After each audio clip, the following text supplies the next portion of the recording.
juga bapak-bapak dari pengurus organisasi NU, Muhammadiyah maupun RDII yang saya hormati. Alhamdulillah pada siang hari ini kita sama-sama bisa memenuhi undangan Bapak Kepala Desa dalam rangka memperingati hari jadi desa kita yang ke-43. Nah, dalam hal ini saya sebagai pelaku sejarah sedikit mau bercerita ya dari awal keberangkatan kita dari Jawa sampai Ringgo Bujang sampai sekarang secara singkat supaya ada gambaran untuk bapak-bapak semua. Jadi saya berasal dari Kecamatan Wadas Lintang, Kabupaten Wonosobo yang pada waktu itu kita terdiri dari 34 KK yang khusus dari Kecamatan Wadas Lintang ditambah dengan Kabupaten Wonosobo jadi 44 KK. Nah, untuk berangkat transmigrasi itu banyak sekali rintangannya, Pak. Jadi setelah saya bersama orang tua saya almarhum mendengar berita di radio bahwa ada transmigrasi Pola Ringgo Bujang yang akan mendapatkan tanah seluas 5 hektar. Nah, kemungkinan akan ditanami sawit atau karet atau kakao. Nah, itu cerita pertama waktu mendengar di radio. Nah, begitu saya bisa orang tua almarhum saya waktu itu bersepakat untuk berangkat, terutama keluarga saya, kakak saya, adik saya, kita rayu mau Pak, terus kita turun ke bawah ke desa-desa mengajak bapak-bapak untuk ikut transmigrasi. Banyak sekali tantangannya Pak, karena nanti kalau di Sumatera dimakan gajah, dimakan ular, dimakan ini dan itu segala macam, sehingga pendaftar keluar sampai akhirnya tercatatlah sebanyak 34 KK Pak yang khusus dari Kecamatan Wadas Lintang yang saya dengan bapak saya urus Pak. Waktu itu tinggal nunggu pemberangkatan. Mau pemberangkatan, sudah ada berita mau berangkat, sudah siap-siap, kenduri, undang lingkungan segala macam, pamitan, ditunda. Karena ada daerah lain yang lebih penting harus didahulukan karena kena musibah. Nah, jadi banyak sekali untuk dapat sampai ke Ringgo. Nah, jadi selanjutnya setelah siap berangkat, kita diberangkatkan ke Transito Semarang. Di sana ketemu dengan saudara-saudara kita dari daerah Tegal, Brebes. Nah, di sana ketemu sehingga berangkatlah kita bersama lewat Padang, Pak, Sumatera Barat dengan naik kapal apa ya Pak? Wonto. Nah, jadi saya dengan saudara-saudara Tegal itu jumlah 100 KK Pak, 100 KK sampai di sini waktu itu bulan Desember kalau nggak salah tanggal 22 Desember Pak. Nah sampai di sini akhirnya terbagi di beberapa jalan, yaitu ada Jalan Merak, Jalan Glatik, ada Jalan Jalan Elang, terus Jalan Kuau. Nah sebelumnya Pak, sebelum dari Wonosobo ini datang rombongan Wonosobo dan Tegal terus nyampe, itu ada rombongan dari Garuda Pak. Di Garuda ini dari rombongan daerah Klaten dan Pekalongan. Klaten dan Pekalongan sebanyak 31 KK. Ini yang pertama datang di Ringgo Bujang, terutama unit 7 yaitu dari daerah Klaten dan Pekalongan sebanyak 31 KK. Disusul dari daerah Wonosobo, terus Brebes dan Tegal sebanyak 100 KK. Nah, berikutnya seminggu kemudian datanglah rombongan dari Kabupaten Magelang sebanyak 84 KK. Nah, jadi Trans-Inti seluruhnya berjumlah 216 KK, Pak. Dan sekarang kalau nggak salah sudah 1.600-an ya Pak Kades, 1.600-an KK dari 216 KK. Nah, Jadi itu sepintas Bapak. Untuk selanjutnya, kebetulan waktu itu PJS pertama di desa kita adalah Bapak Suroyo. Nah, Bapak Suroyo ini termasuk cuma satu-satunya orang dari daerah Banyumas, Pak, yang dititipkan dengan orang dari daerah Wonosobo. Karena kebetulan paman beliau petugas transmigrasi di daerah Wonosobo, sehingga beliau beserta keluarganya dititipkan ikut dari rombongan Wonosobo. Ada juga satu lagi kepala keluarga yang dari Pati, kalau nggak salah namanya Pak Munari. Itu dulu pemberangkatan sebetulnya rombongan unit 6, tapi beliau sakit sehingga sebetulnya mau dikembalikan ke daerahnya, tapi beliau sembuh pas kebarengan datang rombongan dari Wonosobo dan Tegal Brebes, sehingga diikutkan atau dititipkan dengan kita supaya bergabung jadi satu sampai ke Desa Saptamulya. Jadi itu Bapak mengenai sepintas cerita dari perjalanan trans kita dari Bojang dari daerah asal sampai ke Rimbo Bujang yang waktu itu kalau nggak salah musimnya hujan, Pak. Begitu datang musim hujan, kita begitu masuk rumah masing-masing malam itu kebanyakan ibu-ibu nangis, Pak.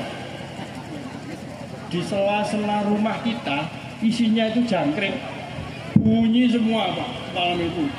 Setiap malam bunyi jangkrik itu, sehingga menambah sedih. Ibu-ibu ini banyak yang tidak kerasan, sehingga sebagian ada yang pulang. Nah, kebetulan waktu itu entah berapa minggu kemudian ada penyemprotan, Pak, dari disemprotlah binatang itu habis. Alhamdulillah mulai tenanglah keluarga ini, tidak terganggu suara-suara waktu kita beristirahat. Jadi seperti tadi dijelaskan oleh Pak Kades, sebetulnya kedatangan kita pada waktu itu adalah tahun 1977. Jadi sampai sekarang sudah hampir 45 tahun, Pak, sampai Desember besok. Nah, tapi hari jadinya itu maksudnya waktu kita berkumpul dengan Pak Kadesnya waktu itu Pak Suroyo mengumpulkan pemuka masyarakat, mau memberi nama desa kita. Apa desa kita yang terbaik namanya? Nah, waktu itu Pak Suroyo almarhum memberikan nama Tirta Kencana, Pak. Namanya jadi 6 karena beliau orang Banyumas. Jadi mintanya diberikan nama Tirta Kencana.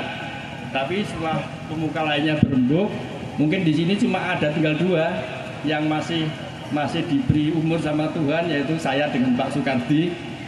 Lainnya sudah almarhum untuk memberi nama ini, sehingga dapat diberi nama Desa Saptamulya.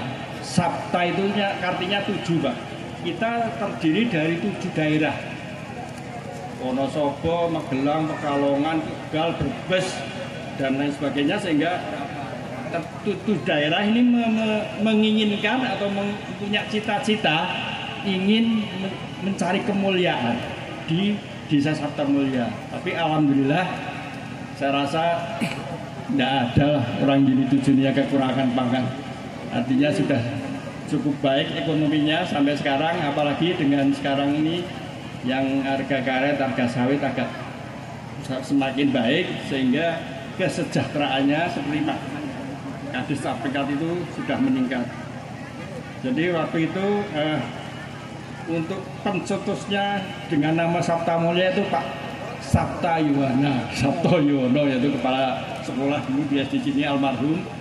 Yang artinya ini bapak-bapak ini semuanya sudah almarhum, Pak. Tinggal saya dengan Pak Sukardi yang masih diberi umur.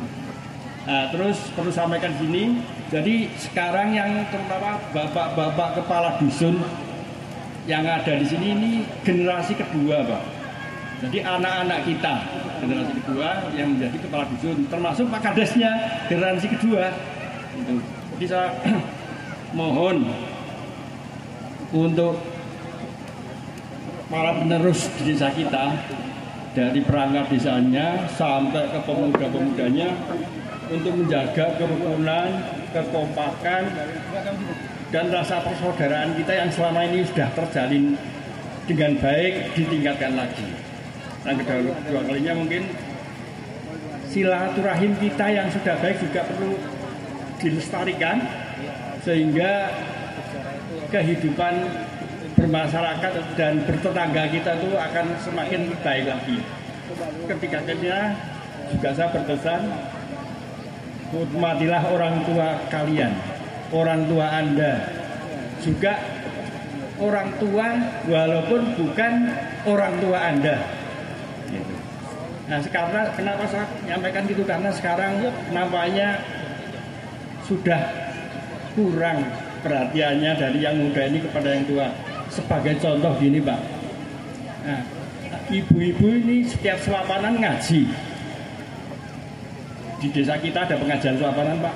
Ada ibu ini punya anak, punya cucu, punya motor. Dia kalau mau ngaji ngadang motor orang lain, diboncengkan orang lain karena keluarganya nggak mau ngantar. Ini kan sangat ironis sekali, Pak. Nah, ini saya mohon hal ini tidak akan terjadi lagi.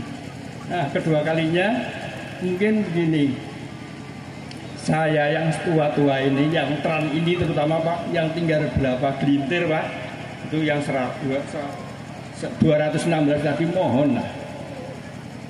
Ya Mbok, kalau gotong royong yang setua ini tolong jangan diikutkan. Diperintah suruh ikut gotong royong kan sudah nggak pas Pak. Kalau kemauan kita sendiri monggo lah ya. Kalau sebetulnya sudah nggak pas, saya mohon ini karena nampaknya tidak diperhatikan Pak.